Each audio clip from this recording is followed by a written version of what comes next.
उदगीर शहर पोलिसांनी मोटारसायकल चोरीतील आरोपीला बेड्या ठाकून आरोपीकडून वेगवेगळ्या कंपनीच्या 1,60,000 रुपयांच्या 8 मोटारसायकली जप्त केल्या आहे। विनोद विलास भागावे, वय वर्ष 35, राहणार घोणशी, तालुका जळकोट, जिल्हा लातूर यांना उदगीर शहर पोलिसांनी अटक करून 8 मोटारसायकली जप्त केल्या आहे।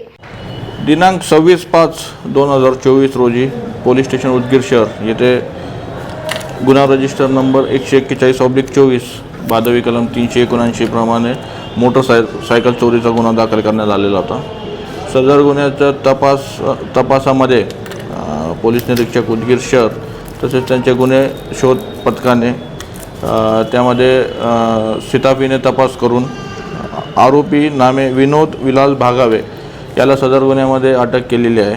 सदर आरोपीकडून 8 मोटरसायकली या जप्त करण्यात आलेल्या आहे आणि त्या गुन्ह्यासंदर्भाने सध्याला पुढील तपास चालू आहे। गाव माझा न्यूज करिता सुधाकर नाईक, उदगीर, लातूर।